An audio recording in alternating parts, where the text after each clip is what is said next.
आपका इस वीडियो में स्वागत है। आओ सुनो प्रेमचंद द्वारा लिखी कहानी नया विवाह। हमारी देह पुरानी है, लेकिन इसमें सदैव नया रक्त दौड़ता रहता है। नए रक्त के प्रवाह पर ही हमारे जीवन का आधार है। पृथ्वी की इस चिरंतन व्यवस्था में यह नयापन उसके एक एक अणु में, एक एक कण में, तार में बसे हुए स्वरों की भांति गूंजता रहता है। और यह 100 साल की बुढ़िया आज भी नवेली दुल्हन बनी हुई हैं। जब से लाला डंगामल ने नया विवाह किया है, उनका जीवन नए सिरे से जाग उठा है। जब पहली स्त्री जीवित थी, तब वे घर में बहुत कम रहते थे। प्रातःकाल से 10-11 बजे तक तो पूजा पाठ ही करते रहते थे। फिर भोजन करके दुकान चले जाते, वहां से 1 बजे लौटते और थके मांदे सो जाते। यदि लीला कभी कहती जरा और सवेरे आ जाओ, तो बिगड़ जाते और कहते तुम्हारे लिए क्या दुकान त्याग दूं या रोजगार बंद कर दूं। यह वह जमाना नहीं है कि एक लोटा जल चढ़ाकर लक्ष्मी प्रसन्न कर ली जाए। आज उनकी चौखट पर माथा रगड़ना पड़ता है, तब भी उनका मुंह सीधा नहीं होता। लीला बेचारी चुप हो जाती। अभी 6 महीने की बात है। लीला को ज्वर चढ़ा हुआ था। लालाजी दुकान जाने लगे, तब उसने डरते डरते कहा था, देखो मेरा जी अच्छा नहीं है, जरा सवेरे आ जाना। टंगामल ने पगड़ी उतरकर खूंटी पर लटका दी और बोले, अगर मेरे बैठे रहने से तुम्हारा जी अच्छा हो जाए तो मैं दुकान पर न जाऊंगा।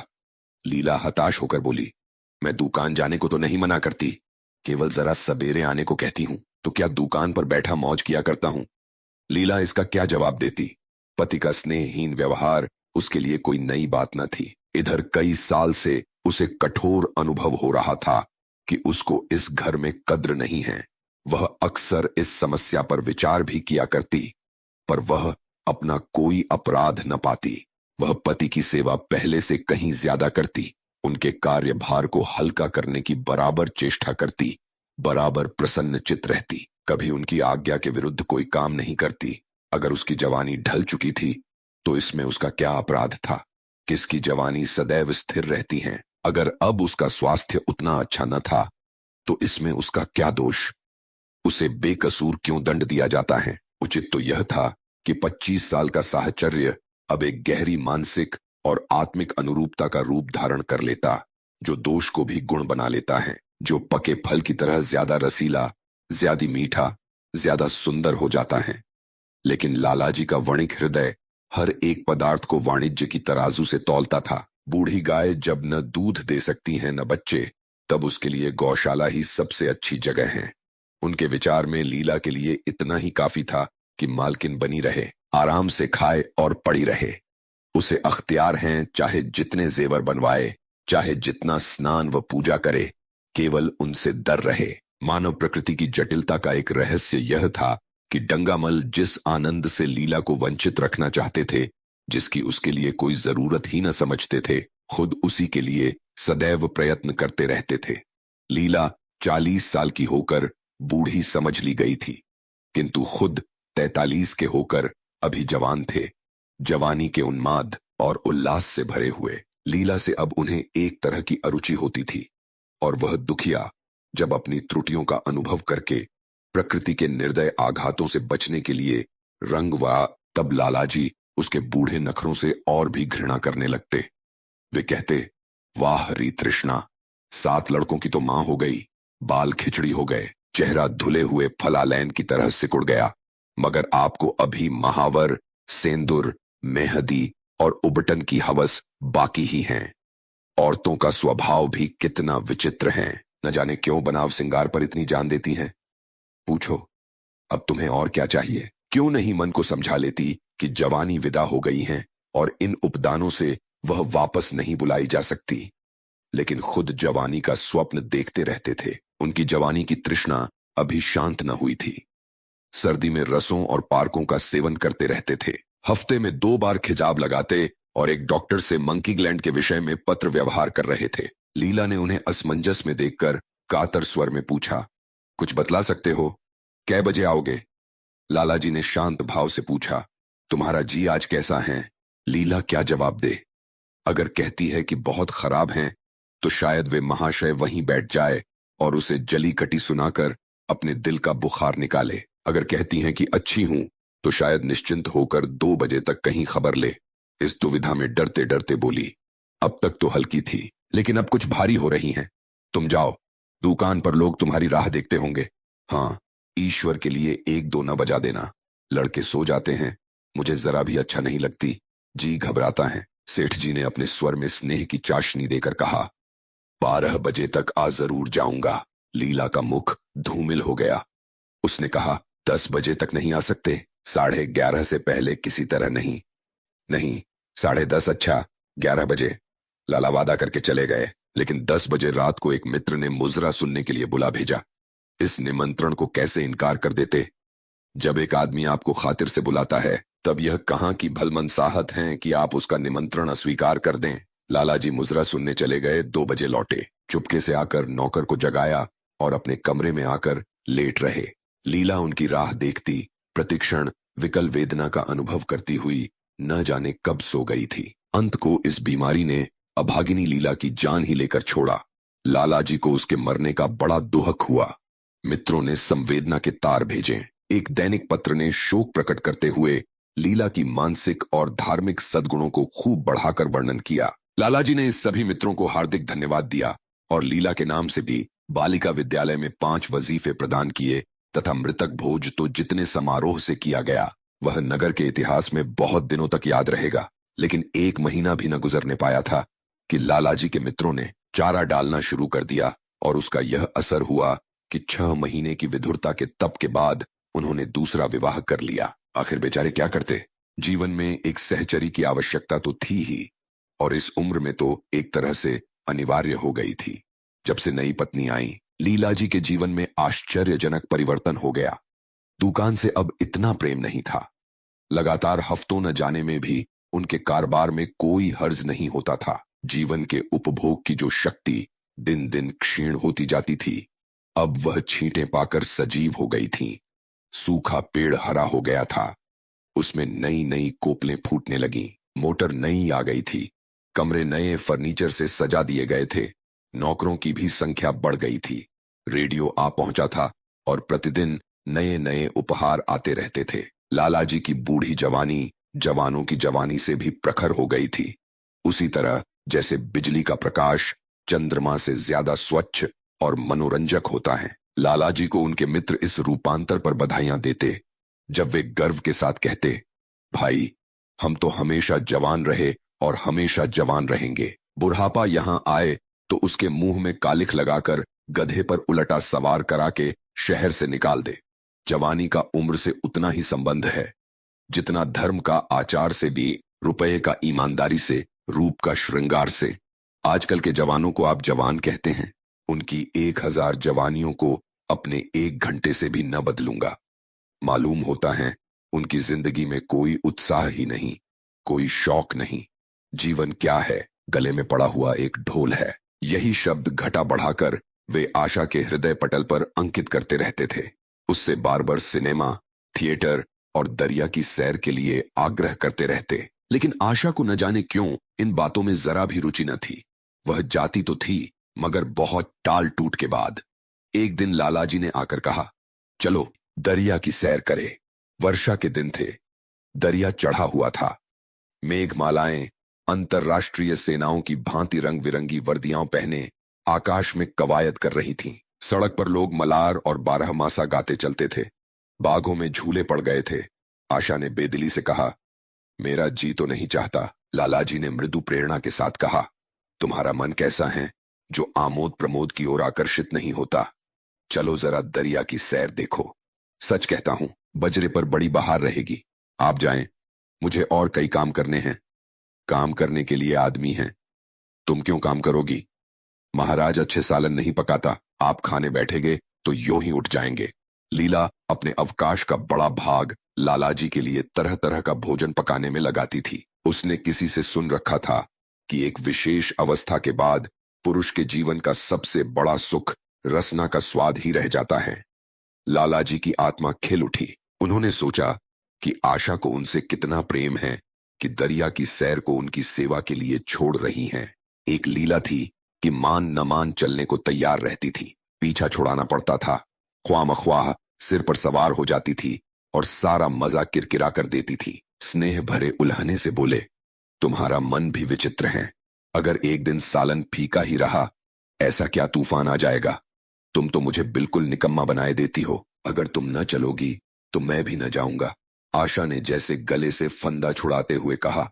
आप भी तो मुझे इधर उधर घुमाकर मेरा मिजाज बिगाड़ देते हैं। यह आदत पड़ जाएगी तो घर का धंधा कौन करेगा। मुझे घर के धंधे की रत्ती भर भी परवाह नहीं, बाल की नोक बराबर भी नहीं। मैं चाहता हूं कि तुम्हारा मिजाज बिगड़े और तुम इस गृहस्थी की चक्की से दूर रहो।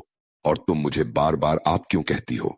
मैं चाहता हूं तुम मुझे तुम कहो, तू कहो, गालियां दो, धौल जमाओ। तुम तो मुझे आप कहकर जैसे देवता के सिंहासन पर बैठा देती हो। मैं अपने घर का देवता नहीं, चंचल बालक बनना चाहता हूं। आशा ने मुस्कुराने की चेष्टा करके कहा। भला मैं आपको तुम कहूंगी।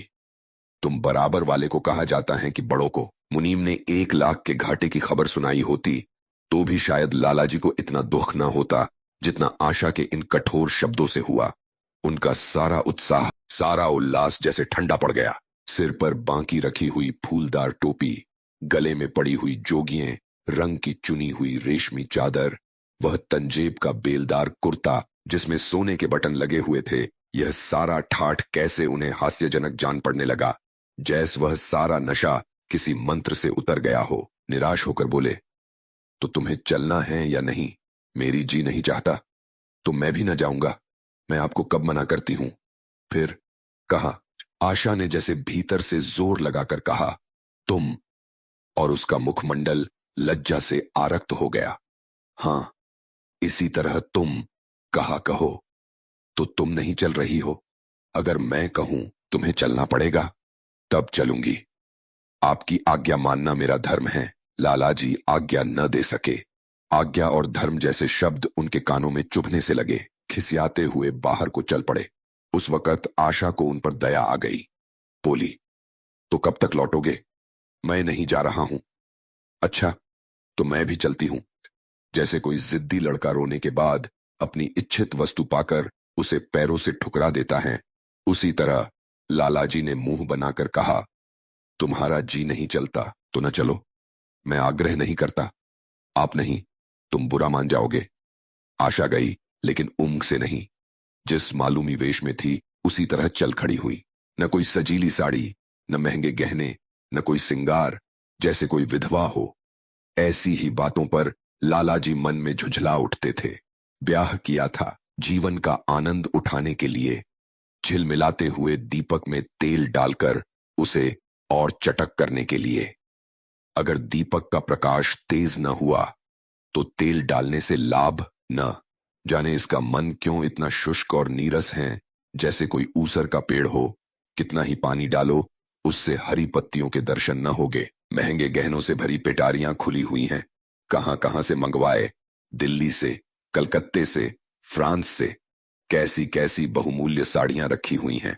एक नहीं, कई 100। पर केवल संदूक में कीड़ों का भोजन बनने के लिए। दरिद्र घर की बालिकाओं में यही ऐब होता है। उनकी दृष्टि सदैव संकीर्ण रही है। न खा सकें, न पहने सकें, न दे सकें। उन्हें तो खजाना भी मिल जाए तो यही सोचती रहेगी कि खर्च कैसे करें। दरिया की सैर तो हुई पर विशेष आनंद न आया।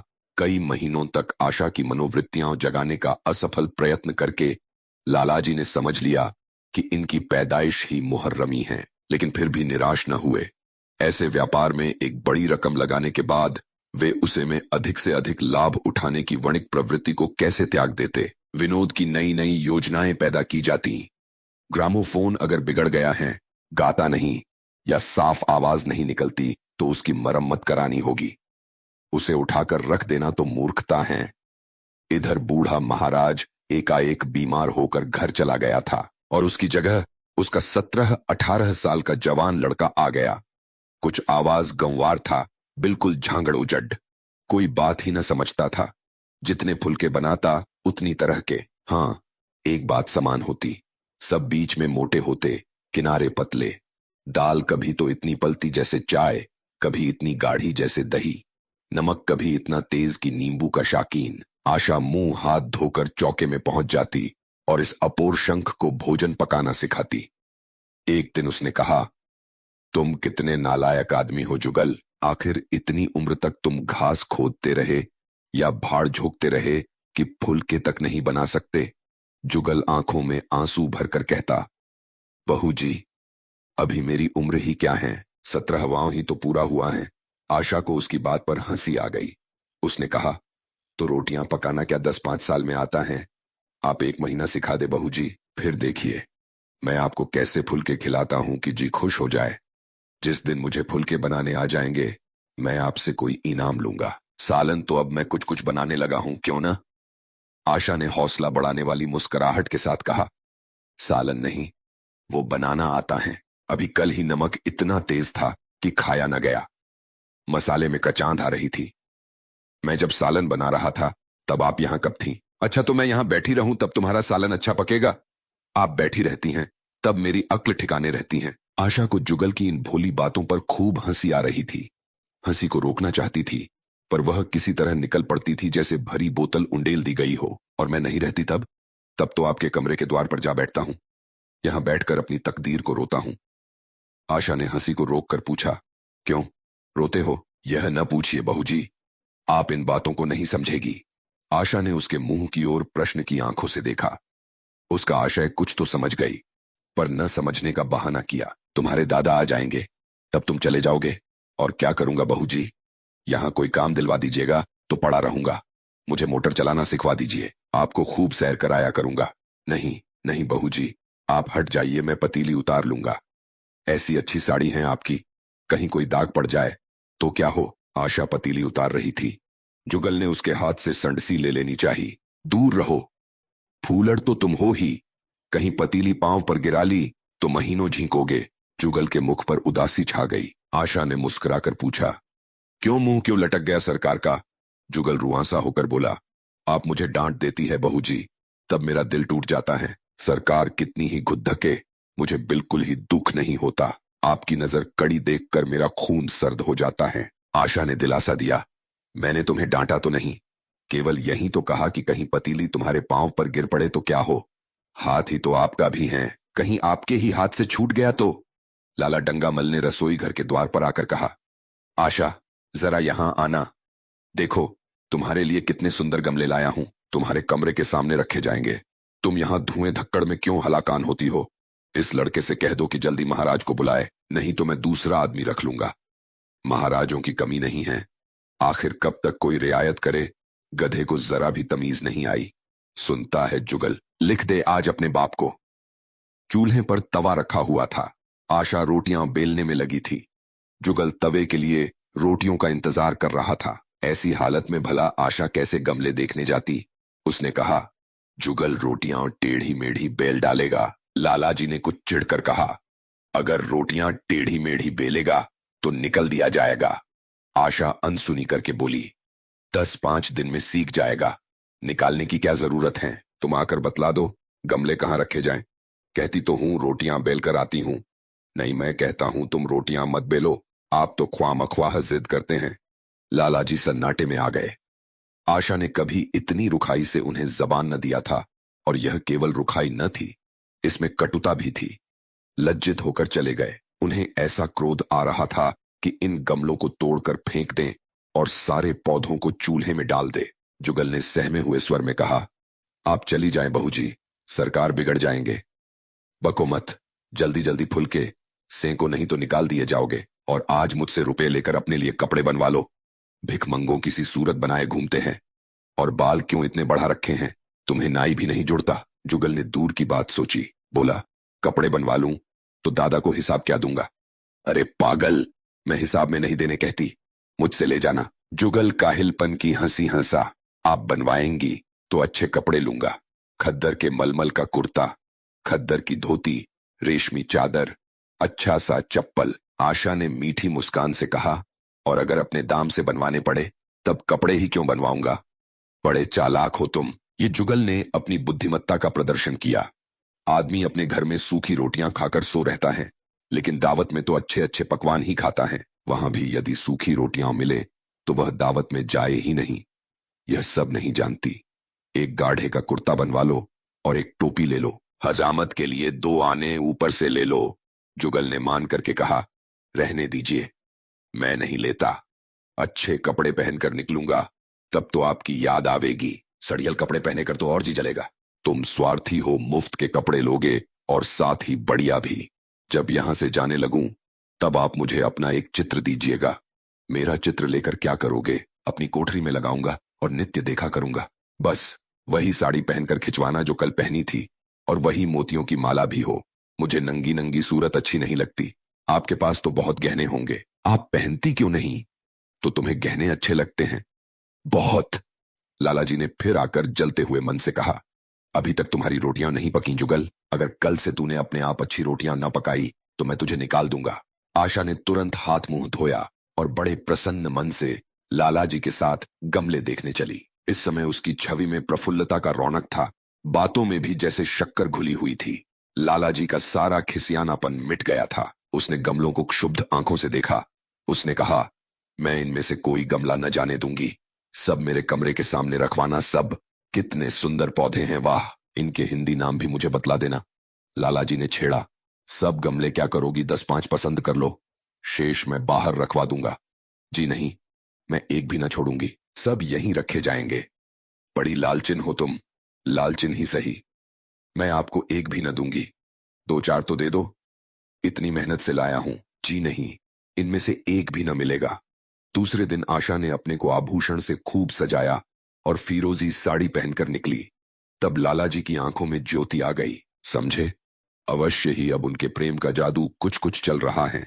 नहीं तो उनके बार बार के आग्रह करने पर भी, बार बार याचना करने पर भी उसने कोई आभूषण न पहना था। कभी कभी मोतियों का हार गले में डाल लेती थी, वह भी ऊपरी मन से। आज वह आभूषणों से अलंकृत होकर फूली नहीं समाती, इतराती जाती है, मानो कहती हो, देखो मैं कितनी सुंदर हूं।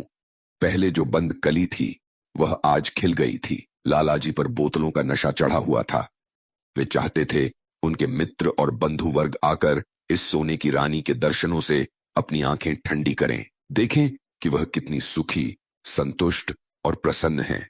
जिन विद्रोहियों ने विवाह के समय तरह तरह की शंकाएं की थीं, वे आंखें खोलकर देखें कि डंगामल कितना सुखी हैं। विश्वास, अनुराग और अनुभव ने चमत्कार किया है। उन्होंने प्रस्ताव किया, चलो कहीं घूम आए, बड़ी मजेदार हवा चल रही है। आशा इस वक्त कैसे जा सकती थी? अभी उसे रसोई में जाना था। वहां से कहीं 12-1 बजे फुर्सत मिलेगी। घर के दूसरे धंधे सिर पर सवार हो जाएंगे। सैर सपाटे के पीछे क्या घर चौपट कर दे। सेठ जी ने उसका हाथ थाम लिया और कहा, नहीं, आज मैं तुम्हें रसोई में न जाने दूंगा। महाराज के किए कुछ न होगा। तो आज उसकी शामत भी आ जाएगी। आशा के मुख पर से वह प्रफुल्लता जाती रही। मन भी उदास हो गया। एक सोफा पर लेटकर बोली, आज न जाने क्यों कलेजे में मीठा मीठा दर्द हो रहा है। ऐसा दर्द कभी नहीं होता था। सेठ जी घबरा उठे। यह दर्द कब से हो रहा है? हो तो रहा है रात से ही, लेकिन अभी कुछ कम हो गया था, अब फिर होने लगा है। रह रह कर जैसे चुभन हो जाती है। सेठ जी एक बात सोचकर दिल ही दिल में फूल उठे। अब वे गोलियां रंगला रही हैं। राजवैद्य जी ने कहा भी था कि जरा सोच समझकर इनका सेवन कीजिएगा। क्यों न हो, खानदानी वैद्य हैं। इनके बाप बनारस के महाराजा के चिकित्सक थे। पुराने और परीक्षित नुस्खे हैं इनके पास। उन्होंने कहा, तो रात से ही यह दर्द हो रहा, तुमने मुझसे कहा नहीं तो वैद्य जी से कोई दवा मंगवाता। मैंने समझा था आप अच्छा हो जाएगा, मगर अब बढ़ रहा है। कहाँ दर्द हो रहा है, जरा देखूं, कुछ सूजन तो नहीं है?